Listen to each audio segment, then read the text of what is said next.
It's true guys, Raistar and Gyan Gaming stop Free Fire. Okay, ഒരു ഒഫീഷ്യലായിട്ട് ഗെയിമേ നിർത്തി എന്നാണ് പറഞ്ഞത്.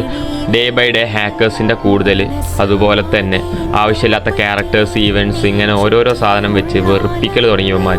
ഇതിലാരും ഫ്രീ ഫയറിനെതിരെ സംസാരിക്കില്ല. കാരണം ഓരോ വി ബാഡ്ജ് പോവും, ഒരു കിട്ടാനുള്ള പൈസ കിട്ടൂല, അങ്ങനത്തെ പല പ്രശ്നങ്ങളും ഇതിൻ്റെ ബാക്കിലുണ്ട്. ഓക്കെ, സോ ഇതിനെ കൊണ്ട് ഒരു കാര്യം ചെയ്യാൻ പറ്റും. കമൻറ്റ് സെക്ഷനിൽ ഫ്രീ ഫയറിൻ്റെ ഇപ്പോഴത്തെ ഇഷ്യൂസും കാര്യങ്ങളും എന്തൊക്കെ മാറ്റണം, എന്തുകൊണ്ടാണ് ഇപ്പോൾ ഗെയിം ഇത്ര നാശമായിട്ടിരിക്കുന്നത്, എല്ലാ കാര്യങ്ങളും ജസ്റ്റ് പോയിൻ്റായിട്ട് കമൻറ്റ് സെക്ഷനിൽ കമൻറ്റ് ഇടുക. ഓക്കെ, ഈ വീഡിയോ 24 ഹവറിന് ശേഷം അല്ലെങ്കിൽ 48 ഹവറിന് ശേഷം എല്ലാ റെസ്പോൺസും കൂടെ ഡയറക്റ്റ് ഫ്രീ ഫയർ ഒഫീഷ്യൽസിനോ മോഡറേറ്ററിനോ കൊണ്ടുകൊടുക്കും. ഓക്കെ, ഇതിൻ്റെ പേരിൽ ഇൻ കേസ് ഇന്ന ഫ്രീ ഫയറിൻ്റെ പാർട്ണർ പ്രോഗ്രാം നിർത്തി കളഞ്ഞാൽ എനിക്ക് no problem. Okay, no problem.